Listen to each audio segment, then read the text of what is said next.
குறுகிய காலத்தில் இந்த பத்திரிகை சந்திப்பு கூட்டத்தை நீங்கள் அனைவரும் வருகை புரிந்ததற்கு மகிழ்ச்சியாக இருக்கின்றது. உங்களிடம் இவ்வேளையில் என் மனமார்ந்த நன்றியை கூற விரும்புகின்றேன். சனிக்கிழமை அன்று விடுமுறை நாள் இருந்தாலும் கூட ஒரு சமுதாய சேவைக்காக, சமுதாய தேவைக்காக நீங்கள் அனைவரும் வருகை புரிந்தது மகிழ்ச்சியாக இருக்கின்றது. மீண்டும் நன்றி கூற விரும்புகின்றேன். இந்த சந்திப்பு கூட்டம் ஏன் நடந்துகின்றது? நேற்று கல்வி அமைச்சு ஒரு அறிக்கை கொடுத்திருந்தாங்க. அதாவது இந்திய மாணவர்களுக்கு 2200 இடம் வழங்கப்பட்டது. இது ஒரு நிரந்தர திட்டம் கிடையாது, ஒரு ஒன் ஆஃப் திட்டம் என்று கூறினார்கள். அது ஒரு தவறான கருத்து என்று கூற விரும்புகின்றேன். ஏனென்றால் நேற்று மத்தியானம் முன்னாள் பிரதமர் டாக்டர் ஸ்ரீ நஜீப் துன்ராஜா அவர்கள் ஒரு ஃபேஸ்புக் போஸ்டிங் மூலியமாக தெளிவாக தெரிவித்தார். அதாவது 2200 இடம் வழங்கப்பட்டது ஒன் ஆஃப் கிடையாது, இது தேசிய முன்னணி அரசாங்கத்தின் திட்டம், கொள்கை. இந்த கொள்கை மூலியமாக 2200 இடம் மட்டுமல்லாமல் வருகின்ற காலத்தில் இன்னும் அதிகமான மாணவர்களுக்கு இந்த இடம் வழங்கப்படலாம் என்று தெளிவாக கூறிவிட்டார். அந்த தகவலோடு இந்த அறிக்கை செல்லாத ஒரு அறிக்கை தான் கருதுகிறேன். ஏன்னா அதிகமான பொய்கள் உள்ள ஒரு அறிக்கை. அது மட்டும் இல்லாமல் நீங்க மெட்ரிகுலேஷன் விண்ணப்பத்தில் பார்த்து கொண்டிருந்தீர்கள். 109 ஆரம்பித்த இந்திய மாணவர்கள் 109 ஆரம்பித்த இந்திய மாணவர்கள் இன்று கடைசியா இன்டேக் 2017 இன்டேக்ல பார்க்கும்போது 1479 மாணவர்கள் படிச்சுட்டு இருந்தாங்க. ஏப்ரல் 2018 ஆண்டு நான் கல்வி அமைச்சிலிருந்து கால் எடுத்து வெளியே வைக்கும் போது என்னுடன் வந்ததுதான் 2200 மாணவர்களின் கடிதம். மே மாதம் அவர்கள் விண்ணப்பம் செய்வார்கள். அந்த மே மாதம் விண்ணப்பம் செய்யும் போது நாங்கள் அரசாங்கத்தில் தேர்தலில் தோல்வி கண்டு ஒரு புதிய அரசாங்கம் அமைத்தார்கள். அந்த புதிய அரசாங்கத்தின் ரெஸ்பான்சிபிலிட்டி தான் யார் இந்த 2200 இடத்தை நிரப்புவது. நான் என்ன தகவல் என்ன கிடைச்சிருக்குன்னா, அந்த 2200 இடத்தோட முதல் இன்டேக்ல 1700 பேர் தான் ரெஜிஸ்டர் பண்ணாங்க. இது என்னோட தகவல் சொல்லாத சூழ்நிலை எல்லாமே தகவல் ஆகும். Okay, if you don't give the right information, every information becomes right. So according to sources 1700 இடம் தான் கொடுக்கப்பட்டது.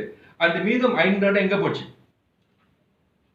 If you gave 1700 out of the 2200 letter, where did the 500 go? I don't know.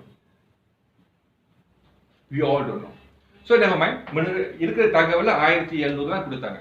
சரி, இந்த ஆண்டு 2200 கொடுக்க வேண்டும்.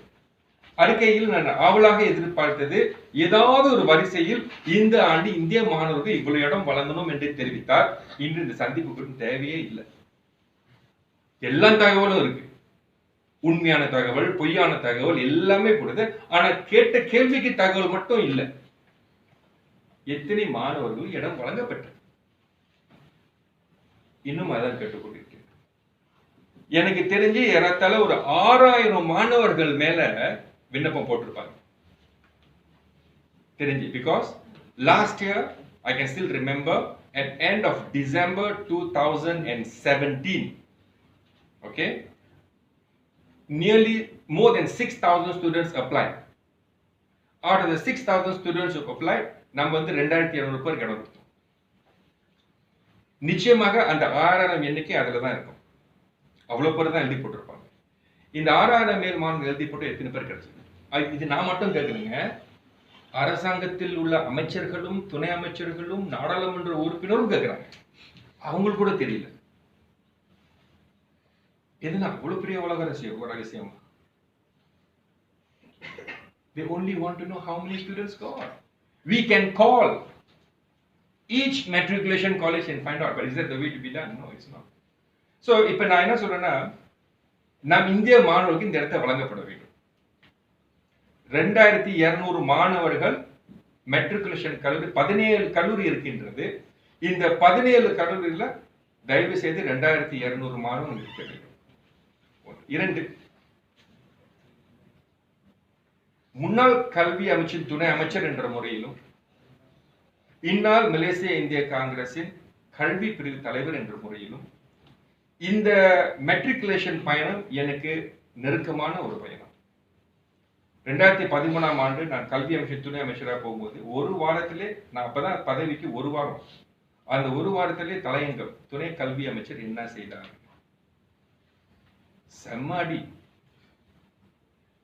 Nobody even considered it, just every day wondering what they expect him to do. Nobody thought about it, but that's what happened. But I took it on myself because the party stood by me. I had the Prime Minister standing by me, and at that time the Minister of Education was Tan Sri Muhyiddin Yassin. He guided me in the beginning. How do you manage this issue? Okay, they all know the situation. So step by step. Janji kerajaan 1,500 tempat saja. Simple lah. The then Prime Minister Dato' Sri Najib, in his announcement, he said, we will offer 1,500 places. Offer means what? We will give 1,500. However many students go and register, that's the number. But we made sure we wanted to make sure 1,500 go to matriculation. Okay, so never once from 2013, never once we offered less than 1,500.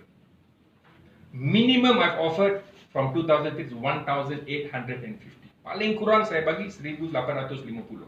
How? Contoh, first offer 1,500, kita hantar 1,500 surat. Daftar 1,000, ada tinggal lagi 400 tempat. Kita hantar lagi 500 surat. So the numbers goes up. Is there a plan like that now? So I like to offer. நான் வந்து என்னோட சேவைகள் சமுதாயத்துக்காக செய்ய விரும்புகின்றேன். அதே நேரத்தில் கல்வி அமைச்சுக்கு தேவைப்பட்டால் உங்களிடம் ஒத்துழைப்பு கொடுக்கிறதுக்கு நான் தயாராக இருக்கின்றேன். ஏன்னா எனக்கு அனுபவம் இருக்கின்றது. உங்களிடம் இணைந்து நாம் இந்திய மாணவர்கள் மெட்ரிகுலேஷன் பயணத்தை தொடர்வதற்கு எந்த வகையில் நாங்கள் உதவி செய்ய முடியுமோ அதுக்கு வேண்டிய உதவி செய்வதற்கு நாங்கள் தயாராக இருக்கின்றோம். பிகாஸ் இது நம் இந்திய மாணவர்களின் எதிர்காலம். பாருங்க, இப்ப ஒரு சில பத்திரிகையில 700 இடம் சொல்லியிருக்காங்க. இட் மீன்ஸ் 700 மாணவர்கள் போய் படிச்சாங்கன்னா, ஓகே, அடுத்த வருஷம் பல்கலைக்கழகத்துக்கு 700 மாணவர்கள் தான் எழுதி போடுவாங்க. அப்ப பல்கலைக்கழகம் இன்டேக் ட்ராப் ஆகும் தானே. நம்ம ஏங்க 1,500ல இருந்து 2,200 கொடுத்தோம்? பிகாஸ் இந்த 2,200 மாணவர்களும் இந்த ஆண்டு பல்கலைக்கழகத்துக்கு எழுதி போகும்போது இந்த 2,200 மாணவர்களும் எழுதி போடுவாங்க. STPM படிச்ச மாணவர்களும் எழுதி போடுவாங்க. இவங்க 2 பேரும் கப்பம் பண்ணா அட்லீஸ்ட் ஒரு 4,000 மாணவர்களுக்கு வாய்ப்பு கிடைக்கும். இந்த 4,000 மாணவர்கள் வாய்ப்பு கிடைச்சா 7 விழுக்காடு மாணவர்கள் பல்கலைக்கழகத்தில் இருக்கும் ஒரே நோக்கத்தில்